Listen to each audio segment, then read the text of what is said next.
L'administrateur de la SA est appelé le directeur général ou DG. Et celui qui va diriger le conseil d'administration est appelé PCA ou président du conseil d'administration. Si une personne est à la fois le président du conseil d'administration et le directeur général, on va l'appeler le PDG, c'est-à-dire président directeur général. Bonjour, bonsoir, chers amis profanes. Bienvenue dans ce nouvel épisode.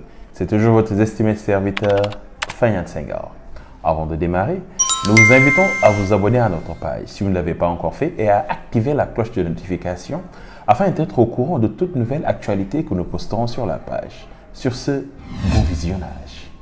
L'épisode d'aujourd'hui est une suite par rapport au marathon que nous avons entamé sur les processus de création d'une société. Dans les épisodes précédents, nous avions eu à parler des différentes typologies de sociétés, à savoir les sociétés de personnes dans notre précédent épisode.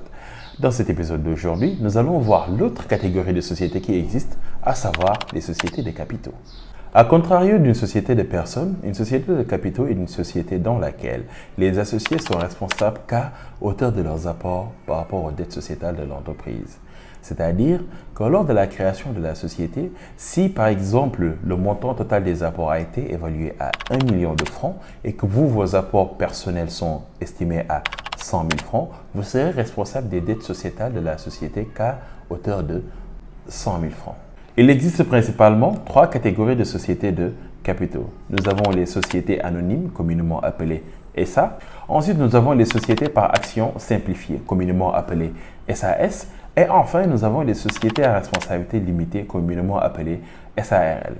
Il existe également une sous-catégorie de sociétés qui est dans la SARL, à savoir la société unipersonnelle à responsabilité limitée ou communément appelée SUARL. La société anonyme, communément appelée SA, est une société dans laquelle, naturellement, les associés sont responsables qu'à hauteur de leurs apports. Mais aussi, pour pouvoir la créer, il faut que les associés mettent en place un capital social minimum égal à 10 millions. C'est-à-dire que l'ensemble des apports que vont apporter les différents associés doit être supérieur ou égal à 10 millions pour pouvoir créer une SA. Et aussi, pour la création de la SA, mis à part le capital, il faut aussi que la SA soit munie d'un conseil d'administration, donc qui sera là pour plus contrôler l'action de l'administrateur. L'administrateur de la SA est appelé le directeur général ou DG. Et celui qui va diriger le conseil d'administration est appelé PCA ou président du conseil d'administration. Si une personne est à la fois le président du conseil d'administration et le directeur général, on va l'appeler le PDG, c'est-à-dire président directeur général. Nous avons l'habitude dans le langage courant d'utiliser ces titres à outrance, mais juridiquement parlant, ces titres sont uniquement spécifiques à une seule catégorie de société, à savoir la SA.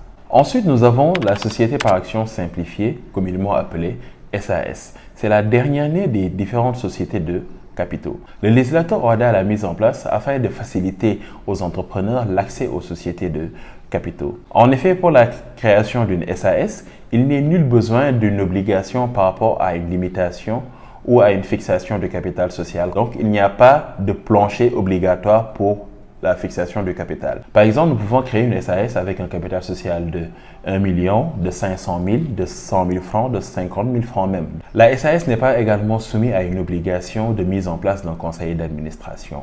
L'administrateur d'une société par action simplifiée est appelé président. Ensuite, nous avons les sociétés à responsabilité limitée, communément appelées SARL.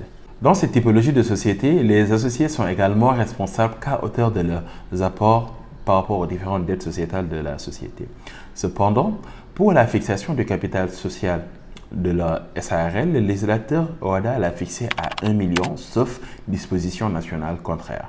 Ce qui fait que le législateur sénégalais a pris ce prolongement et a ramené le capital social de 1 million à 100 000 francs en 2014 et puis en 2015 supprimer tout simplement ce capital minimal requis. Donc c'est-à-dire qu'il n'y a plus de plancher.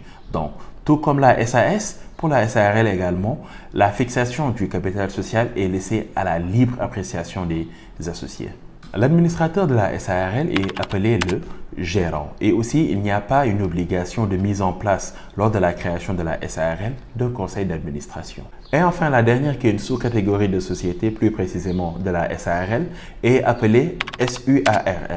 elle fonctionne. Comme la SARL, elle résume les mêmes conditions que la SARL, mais cependant, à la différence de la SARL, ici, il existe un seul associé unique. C'est pour cela qu'on parle de société unipersonnelle à responsabilité limitée. C'est-à-dire qu'il n'y a qu'un seul associé dans cette catégorie de société, à la différence de la SARL où il y a plusieurs associés. Le dirigeant de la société unipersonnelle à responsabilité limitée, comme dans la SARL, est aussi appelé le gérant. Et également, il n'y a pas d'obligation de mise en place d'un conseil d'administration lors de la création de cette société. Ainsi donc, c'est tout ce qu'il y avait principalement à savoir sur les sociétés de capitaux, notamment aux différentes typologies des sociétés de capitaux et aussi aux sous-catégories qui en découlent. Dans nos épisodes à venir, nous verrons les procédures à effectuer une fois qu'on a choisi la typologie de société que l'on veut créer. Nous vous donnons donc rendez-vous à très bientôt et c'est sur ce que nous allons clôturer notre épisode d'aujourd'hui. Nous espérons que cela vous a été bénéfique et que vous a plu également. N'hésitez pas à nous faire part de vos réactions en commentaire et aussi d'aimer la vidéo et de la partager à vos amis passionnés. Nous vous donnons donc rendez-vous à très bientôt pour de nouveaux épisodes. D'ici là, portez-vous bien et profitez des vôtres.